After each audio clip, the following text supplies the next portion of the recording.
পানিরা বিছিয়ে দিলে, মশাল্লাটা বিছিয়ে দিল, আর জিকির শুরু করে দিল বাবা। যেমন আল্লাহর পয়গম্বর হযরতে মুসা কালিমুল্লাহ জিকির শুরু করেছে, আমার আল্লাহ পাক রব্বুল আলামিন জমিনের যারা কীট পতঙ্গ ছিল, যারা জমিনের পোকা মাকড় ছিল, আল্লাহ পাক রব্বুল ইজ্জাত তাদের কণ্ঠকে উঁচু করে দিল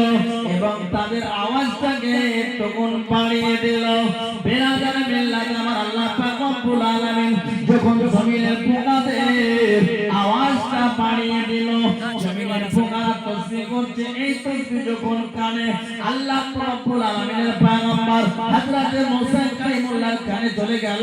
তখন রব্বুল আলামিনকে ফরিয়াদ করে, আল্লাহ গো, জঙ্গলের ভিতরে তো কাউকে দেখতে পাচ্ছি না, তোমার জঙ্গলের ভিতরে কে এমন তসবিহ করছে, বলে সুবহানাল্লাহ। আমি জঙ্গলের ভিতরে তো কাউকে দেখতে পাচ্ছি না, তাহলে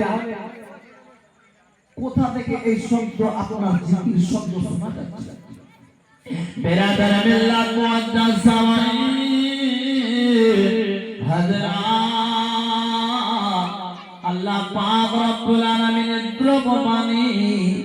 যখন পয়গম্বর মুসা কালিমুল্লাহর নিকটে আসলো, হে আল্লাহ পয়গম্বর মুসা কালিম, আমার দোস্ত, তোমাকে অন্য জায়গা খুঁজতে হবে না, অন্য জায়গায় যেতে হবে না, তুমি তোমার জায়নামাজের পাটিটা উঠাও, উঠিয়ে দেখো ওই জায়গাতে তোমার ওই জায়গা থেকে